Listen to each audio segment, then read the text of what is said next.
Entreprise et passion sur Logos FM. Logos FM. La chronique économique de Marie-Luce Beson pour faire rayonner notre territoire. Bienvenue sur Logos FM dans Entreprise et passion où je reçois aujourd'hui Jérôme Pousse. Jérôme, bonjour. Bonjour. Jérôme, vous êtes courtier en crédit professionnel au sein d'Auvergne Financement. Vous allez nous expliquer tout à l'heure ce que représente cette activité, ce qu'est ce métier. Mais vous allez d'abord nous parler de vous, de votre parcours. Qui êtes-vous, puisque c'est aussi un des angles de cette émission. Alors, donc, qui suis-je ? Donc, moi, je suis originaire d'Auvergne. Donc, j'ai ma famille, une partie de ma famille qui est à côté d'Issoire, à Sauxillanges. Ensuite, au niveau de mes études, je suis allé à la fac de droit à Clermont-Ferrand, à la Rotonde, pour ceux qui ont connu. Oui. Et ensuite, j'ai fait un BTS Action Commerciale. Et puis, comme tout bon citoyen à l'époque, je suis parti à l'armée où j'ai fait mes 10 mois de service militaire. Et en revenant de l'armée, donc j'ai trouvé tout de suite un job. Et je suis tombé dans le crédit depuis que je suis tout petit. Donc j'ai démarré mon activité professionnelle dans l'univers du crédit, où j'ai été recruté pour faire le crédit en concession automobile à Clermont-Ferrand. Donc j'ai œuvré pendant 5 ans dans la concession Opel de Clermont-Ferrand. Voilà. Et ensuite, donc j'ai été chassé par un établissement de crédit automobile. Où j'ai été recruté pour être attaché commercial et donc j'œuvrais dans les concessions automobiles du Puy-de-Dôme et de l'Allier à former les équipes de vente, animer les équipes de vente, faire en sorte qu'ils y fassent du financement, etc., etc. J'ai fait ce métier pendant une dizaine d'années et ensuite j'avais eu la chance entre-temps d'avoir eu une formation payée par mon employeur à l'école de commerce à Clermont. Donc j'étais retourné en formation pendant un petit peu plus de 6 mois. Et c'est là où les envies de voler de ses propres ailes ont commencé à germer et à pousser. Et du coup, ça a été une réflexion assez longue. Et j'ai eu envie effectivement de créer ma structure. Et comme l'univers du financement, c'est un environnement qui me plaît. Du coup, j'ai regardé ce qui pouvait exister dans cet univers-là et j'ai décidé de créer mon activité de courtage en crédit et spécialisé entreprise. Pourquoi spécialisé entreprise ? Tout simplement, c'est que quand j'ai décidé de créer en 2012, il y avait déjà des activités de courtage en crédit, mais immobilier, destinées aux particuliers. Et personne ne faisait de financement destiné aux professionnels. Donc c'est pour ça que j'ai décidé de le faire. Je me suis dit, quitte à le faire, autant être le premier. Et voilà, donc j'ai lancé mon activité. Et puis voilà, l'univers de l'entreprise, c'est un environnement qui me plaît. Je préfère la relation B2B que j'avais déjà au préalable dans l'animation de réseau de concessionnaires. Et donc c'est pour ça que j'ai décidé de lancer mon activité il y a bientôt 14 ans, puisque c'était début avril 2012. 14 ans que je n'ai pas vu passer. Ça, c'est formidable. Et si cette émission s'appelle Entreprise et passion, c'est bien parce que ce n'est pas un métier, que c'est de la passion pour tous les invités qui sont reçus ici sur Logos FM. Alors, est-ce qu'il y a un parallèle ou une différence, au contraire, entre ce premier métier que vous aviez suivi et puis être aujourd'hui plutôt sur les entreprises ? Est-ce que les techniques sont différentes ? Est-ce que les produits, les outils sont différents ? Alors en fait, il y a beaucoup de similitudes dans mon parcours professionnel et c'est vrai qu'il m'arrive d'y réfléchir et je me dis qu'en fait, toutes mes expériences professionnelles que j'ai eues avant de lancer mon activité, aujourd'hui me servent. Pourquoi ? Parce que quand j'étais en concession automobile, j'avais la relation avec le client final et faire en sorte qu'il souscrive un financement avec nous en concession. Ensuite, dans ma deuxième vie professionnelle d'animation de réseau en établissement de crédit automobile, comme son nom l'indique, c'était de l'animation de réseau, la relation B2B, relation avec les chefs d'entreprise et concessionnaires automobiles, avec les chefs des ventes, etc. Et donc aujourd'hui, c'est aussi une relation que j'ai puisque j'anime un réseau de prescripteurs qui peuvent être des experts comptables, des avocats d'affaires, des agences immobilières qui font du professionnel, etc., etc. Donc du coup, tout mon parcours que j'ai pu faire aujourd'hui me sert et il y a en fait beaucoup de similitudes. Après, Moi, j'aime les chiffres et j'harmonise et j'arrive à harmoniser les chiffres dans ma tête dès que j'ai un nouveau projet avec un client. Donc du coup, après, de financer une flotte de véhicules ou de financer la reprise d'un fonds de commerce, d'un hôtel ou d'un restaurant, ça m'a paru, pour moi en tout cas, très simple à aborder. Une évidence presque. C'est ça. Et alors, comment est-ce qu'on devient expert dans ce métier-là? Comment est-ce qu'on en fait un métier? Comment est-ce qu'on devient crédible? Ah, bonne question. Comment on devient crédible? Déjà, notre métier, il est réglementé.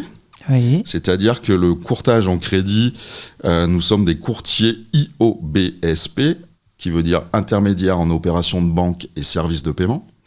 Nous sommes inscrits au registre de l'ORIAS, donc les gens peuvent vérifier avec notre numéro SIRET que nous sommes bien inscrits à l'ORIAS, c'est une obligation. Tout comme les assureurs, nous, courtiers, nous sommes dans cette obligation-là de s'inscrire à l'ORIAS. Et pour obtenir ces accréditations, on doit justifier ou d'une formation, ou sinon d'une expérience professionnelle dans l'univers du crédit, de la banque, etc. Et donc du coup, déjà, on assure une crédibilité à nos clients, puisque je suis un véritable professionnel du métier, qui plus est de par mon parcours depuis de nombreuses années maintenant.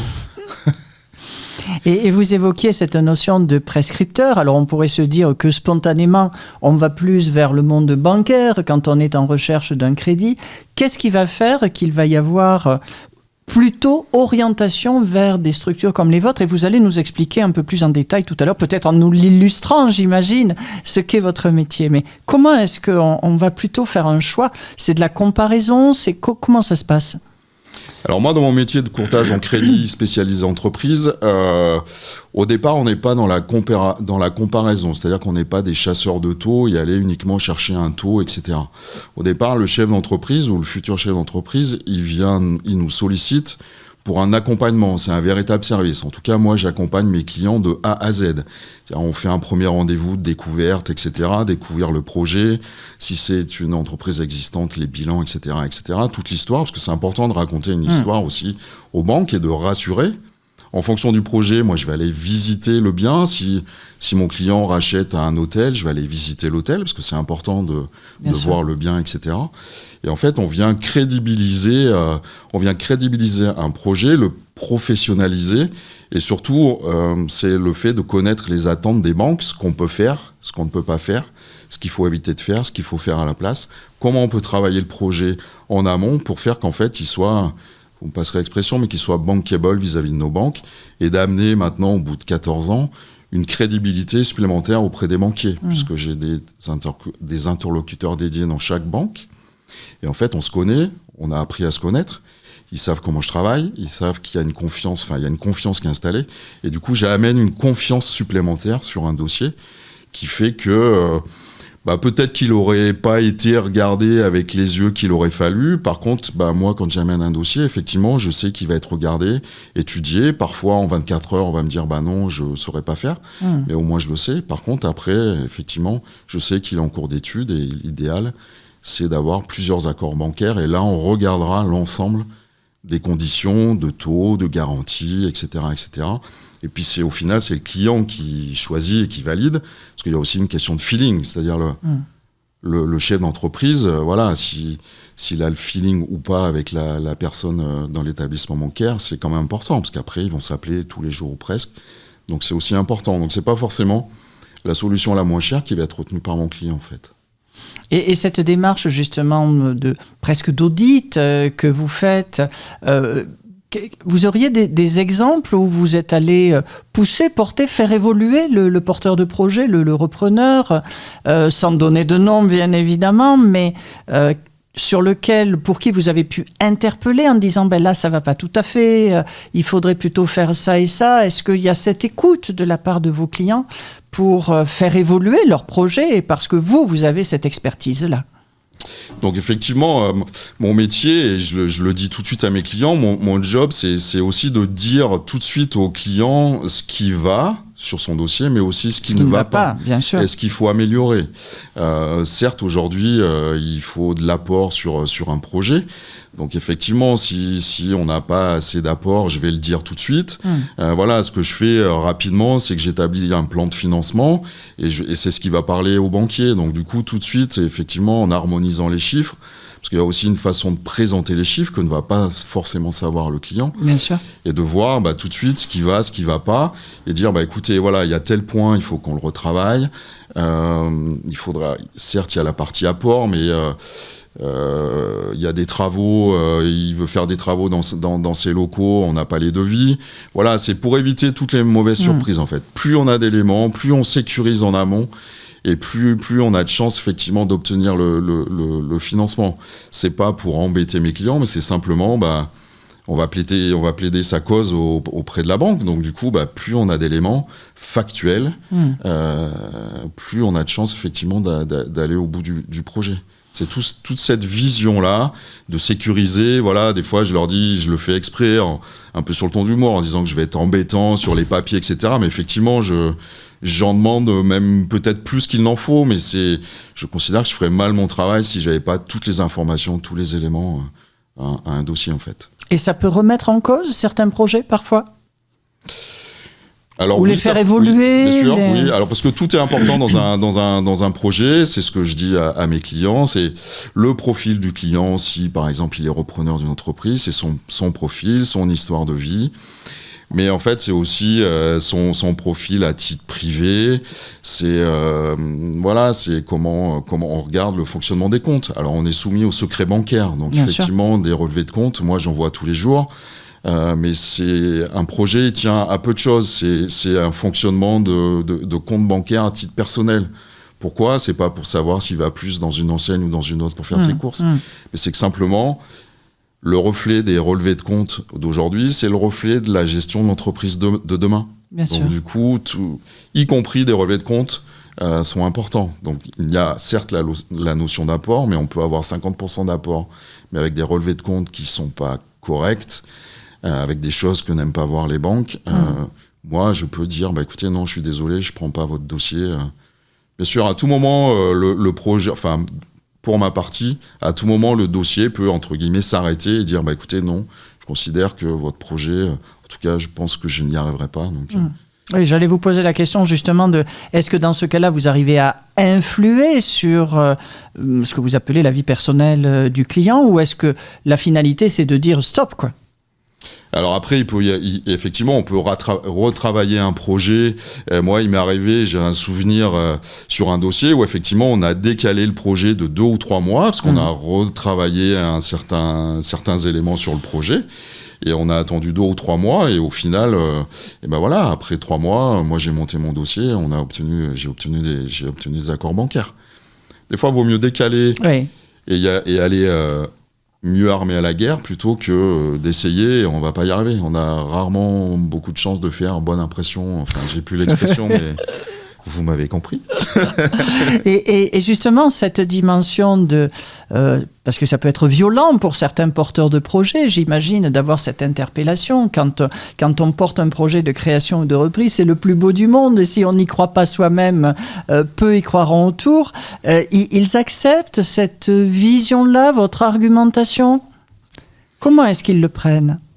Alors jusqu'à présent, ils le prennent bien. J'ai l'impression qu'ils le prennent bien. Je les titille, mais c'est fait exprès. C'est volontaire de ma part de titiller pour aussi cerner le client, voir ses motivations, comment il va faire, ce qu'il va faire, comment il se comporte dans son entreprise. Moi, des fois, j'ai un côté instinctif sur mes dossiers, où des fois, je peux avoir un doute sur un dossier et je me rends dans l'entreprise et je vois, je suis pas dans l'analyse comportementale, mais je vois le comportement du chef d'entreprise, etc. Et je vois sa façon de travailler, etc., etc. Et tout est important. Et effectivement, tout ça, ça rassure. Moi, j'ai obtenu un accord bancaire, je me souviens, sur un dossier de développement d'entreprise où j'avais vraiment compris comment fonctionnaient c'était le papa et le fils qui sont associés. Et j'avais vraiment cerné leur façon de faire et de travailler.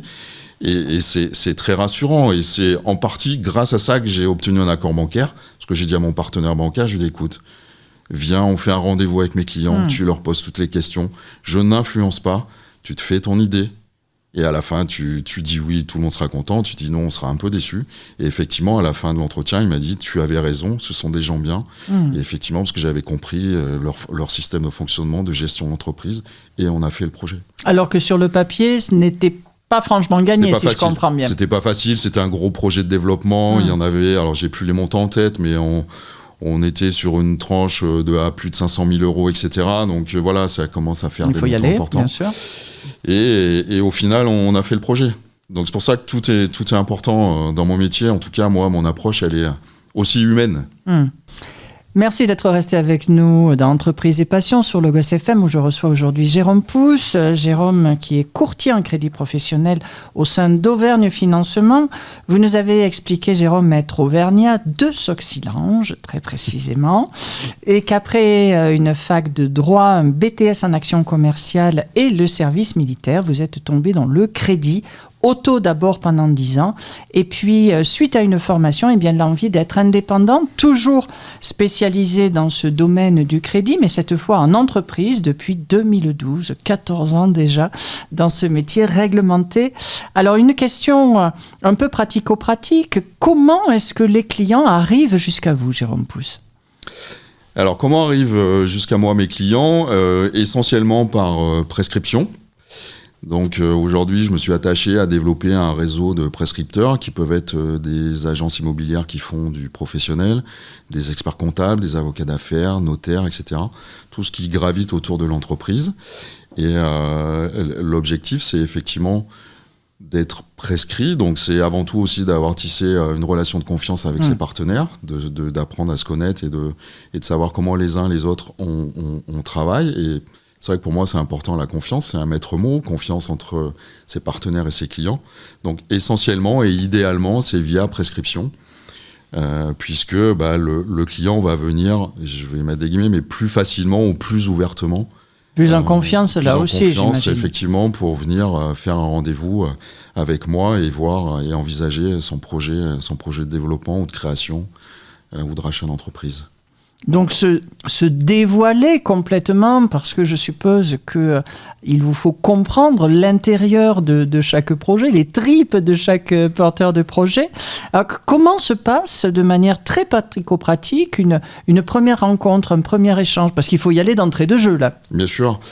Donc déjà, nos clients viennent au bureau, puisque mon entreprise, elle existe. Donc j'ai des bureaux à Clermont-Ferrand, zone du Brézé, etc. Donc mes clients viennent au bureau, puisque là, on est tranquille pour discuter. Il y a tout ce qu'il faut pour faire des scans, des photocopies, etc. On est tranquille, on ne sera pas dérangé par le téléphone, tout est coupé.